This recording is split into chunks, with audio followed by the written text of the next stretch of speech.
Assalamualaikum warahmatullahi wabarakatuh. Jamaah virtualiat yang dirahmati Allah.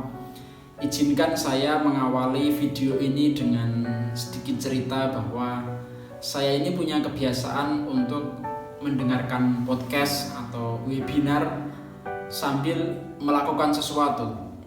Seperti misalnya sambil naik kendaraan, atau ketika saya nyetrika, kemudian ketika ngupas buah, atau mungkin bahkan potong kuku juga saya sambil dengerin podcast atau webinar, karena saya kepengen sambil melakukan sesuatu saya juga bisa mendapatkan sesuatu. Nah, kemarin pagi hari saya habis mandi, saya mau berangkat kerja. Nah, ketika mau pakai baju itu saya buka HP dulu, kemudian saya buka YouTube. Nah, di beranda itu saya nemu videonya Panji yang judulnya yang paling dibenci oleh orang-orang sukses. Kemudian saya klik video itu dan saya dengarkan sambil pakai baju. Nah, sembari saya pakai baju ternyata saya berpikir, wah ini video bagus banget. Video itu bercerita kurang lebih tentang orang-orang sukses itu dia benci sama orang-orang yang malas tapi banyak maunya. Malas tapi banyak mau. Pernah suatu hari ada seseorang datang ke Panji mengatakan bahwa dia kepengen bikin special show stand up comedy seperti Panji, tetapi dia malas nulis materi. Pengen punya special show tapi malas nulis materi. Nah, ini kan dua hal yang sudah kontradiktif. Ini kalau dalam teori stand up mungkin seperti set up dan punchline, kontradiktif. Ini seperti juga orang yang pengen kenyang tapi nggak mau makan, atau orang yang pengen hilang rasa hausnya, dahaganya, tapi minum juga nggak mau. Padahal syarat untuk kita mendapatkan sesuatu adalah kita mau untuk melakukan sesuatu terlebih dahulu. Mungkin orang-orang di luar sana, atau mungkin masa lalu kita, atau jangan-jangan diri kita hari ini juga masih ada sekelumit perasaan bahwa kita pengen ada perubahan dalam hidup kita, sementara hari demi hari, waktu demi waktu dalam hidup kita isi dengan hal-hal yang sama. Tapi kita pengen ada yang berubah, walau yang kita lakukan adalah hal yang sama. Nah, ini kan gak beda jauh dengan orang yang datang ke Panji tadi. Padahal ya sekali lagi, untuk ada perubahan, untuk kita mencapai sesuatu, kita harus melakukan sesuatu terlebih dahulu. Jamaah virtualiat yang dirahmati Allah, Islam itu gak suka dengan orang malas. Pernah suatu hari ada seorang pengemis meminta-minta datang kepada Nabi dan minta kepada Nabi. Lalu oleh Kanjeng Nabi ditanya, kamu punya apa di rumah? Lalu si pengemis tadi menjawab bahwa ia punya pakaian dan juga cangkir. Kemudian Nabi menyuruhnya untuk mengambil pakaian dan cangkir tadi. Lalu setelah diambil, ditawarkanlah oleh Nabi kepada para sahabatnya. Ada yang mau cangkir sama pakaian enggak? Nah, kemudian para sahabat memberikan berbagai penawaran harga. Ada yang murah, ada yang mahal, dan lain sebagainya. Nah, singkat cerita, pakaian dan cangkir tadi diberikan kepada yang bersedia membayar lebih mahal daripada yang lain. Nah, setelah didapat uangnya oleh Nabi, dikasihkan uang tadi kepada si pengemis tadi. Kemudian Nabi mengatakan, uang ini sebagian kamu pakai untuk membayar kebutuhan hidup, lalu sebagiannya lagi kamu pakai untuk beli kapak dan juga kayu bakar, lalu kamu berdagang kayu bakar. Nah, gak lama setelahnya si pengemis tadi, si peminta-minta tadi pelan-pelan membangun reputasi sebagai pedagang. Akhirnya dia bisa hidup menjadi pedagang kayu bakar. Makanya ada sebuah hadis Nabi yang berbunyi bahwa sungguh seandainya di antara kalian itu ada yang mencari kayu bakar dan memikul ikatan kayu, itu lebih baik atau lebih mulia daripada hanya menjadi peminta-minta. Nah, dari kisah Nabi tadi, kemudian dari cerita yang dipaparkan oleh Panji di awal tadi, kita dapat menyimpulkan benang merahnya bahwa malas itu nggak baik. Malas itu memberi dampak buruk bagi banyak orang, tidak hanya diri kita tapi juga orang-orang di sekitar kita.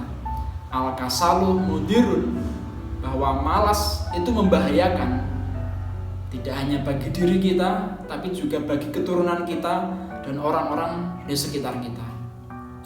Kenapa malas itu berbahaya bagi diri kita? Karena apabila kita malas akan ada banyak potensi yang terlewatkan. Ada bakat-bakat yang terlewat hanya gara-gara kita malas. Ada uang atau penghasilan atau kekayaan yang terlewat hanya gara-gara kita malas. Ada jaringan atau koneksi dan lain sebagainya yang lewat begitu saja hanya gara-gara kita malas. Nah, ini baru dampak bagi diri sendiri. Kemudian berdampak buruk juga bagi keturunan, karena anak-anak kita itu kelak akan melihat kita dari apa yang kita lakukan, bukan dari apa yang kita katakan. Itu mengapa banyak nasihat yang mengatakan bahwa anak itu lebih cepat belajar dari teladan daripada nasihat. Jadi ketika kita malas misalnya, nah anak itu akan melihat kita, oh orang tuaku malas. Nah dia akan mengkopi itu dan mempastenya dalam kehidupan mereka. Tapi apabila kita rajin, kita menjadi orang yang bertanggung jawab, nah maka anak-anak akan melihat itu dan akan menjadikan itu sebagai contoh. Tapi kalau kita malas, nah dampaknya tidak hanya bagi si orang tua tadi, tapi juga bagi keturunannya. Lalu yang ketiga, malas juga berdampak buruk bagi lingkungannya. Karena mau nggak mau harus ada kebutuhan-kebutuhan dasar yang terpenuhi, harus ada yang membackup juga, semisal makan, minum, cukur rambut, nyetrika baju mungkin, yang sifatnya masih kebutuhan dasar. Nah itu harus ada yang membackup, harus ada yang memenuhi. Kalau diri kita saja malas untuk memenuhi, tentu kita menggantungkan kepada siapa? Orang lain. Nah yang paling kasihan adalah keluarga kita yang menjadikan tulang punggung mereka atau punggung-punggung mereka sebagai bancaan kita sepanjang hidup.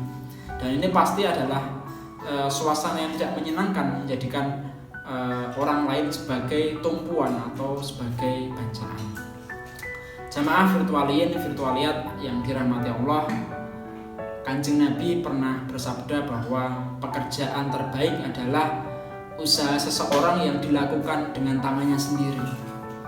Dan bagi teman-teman yang menyukai sastra pasti juga akrab atau familiar dengan nasihat Pramudia Anantatur, bahwa berbahagialah ia yang makan dari keringatnya sendiri, bersuka karena usahanya sendiri, dan maju karena pengalamannya sendiri.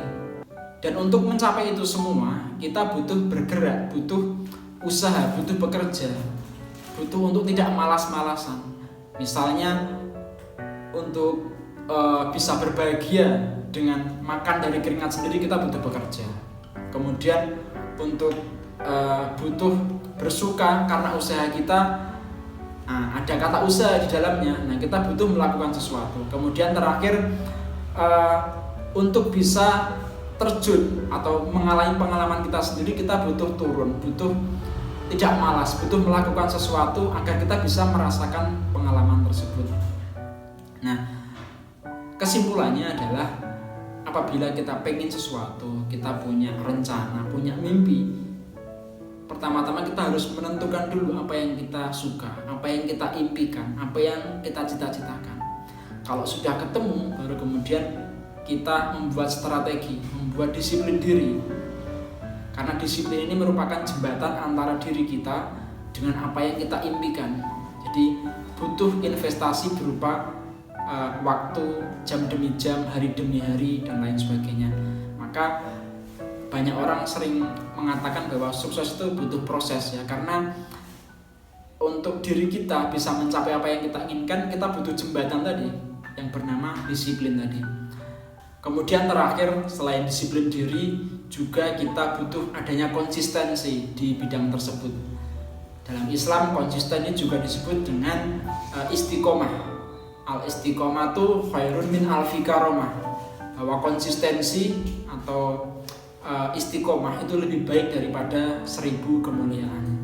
Jamaah virtualiat yang dirahmati Allah, sampai di sini dulu ngaji Ngafudat kali ini, semoga bermanfaat. Sampai jumpa. Wassalamualaikum warahmatullahi wabarakatuh.